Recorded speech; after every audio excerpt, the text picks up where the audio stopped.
How many of those guys were full-time versus how many were just coming on a weekend, play here and there and leave? A lot of full-time. Really? So that's why I had to start saying, should I keep acting? But again, I kept saying, the perseverance thing. I was like, I'll just, if I stay in it, and I can do both. And I managed to make that work pretty well. I think it was, in retrospect, probably the wrong decision. If I could do it over again, I would have bought a house out here in the late 2000s, especially when the market, I mean, you could pick stuff up for dirt cheap out here. Yeah. So I could have picked something up and taken it really seriously and gone 7 days a week or 6 days and 1 day off and done it as a career. I think that's where I messed up, is I tried to do both. And I think maybe that's good advice for most careers. If you really want to succeed, you want to be the top in something, you got to go at it full time. You got to take it seriously. What's the mental toll that takes on you, though, to do gambling full time like that? Gambling could be one of the most stressful. I know there are a lot of stressful jobs that people are going to be offended right now. They're going to be like, my job is stressful. Yeah. But it's got to be up there. We're talking top 5, top 10 most stressful jobs. You'd have to say professional poker, but professional gambler in general. Also, it's the swings. Okay, you work, let's say, a typical quote-unquote job. You're going to make money that day. When you go home at the end of the day, you've locked in that income. You made that money. It's going to come to you. You're done. In poker, you made, you just came home from the tables, you made money. What's going to happen tomorrow? You're putting that money back at risk, and you can lose.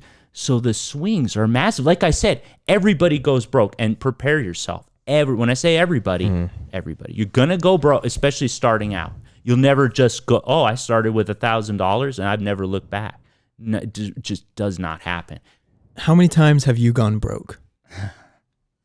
And can you give us an example, run us through a story of one time where you weren't broke and then you went broke and then you got out of being broke?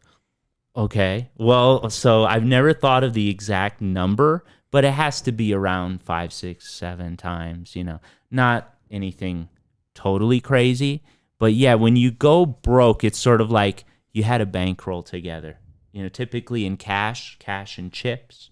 Let's say you built it up to 50 grand, and man, that can go fast. If you're playing at high enough stakes, that can be your buy-in. You can buy in for 50 G's. Things go bad. Again, I get the kings this time, and Jack has his 50 G's here, and he wipes me out.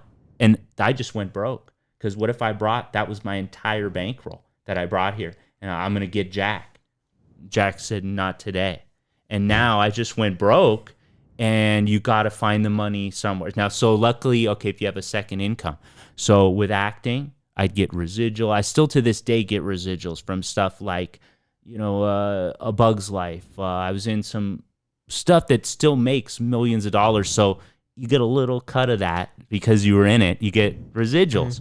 And so just even from things like that, and you can take that money and again, build it up. So you got to start. Then I can't play Jack for 50K again, but I can go back to the casino and play some 2-4 and try to make 1,000 into 10. And then I'm coming for you, Jack. I'm coming for you again, And then maybe next time you get up to 100. You get up to 200. Yeah. But now, see, you tend to raise the stakes, or at least I did.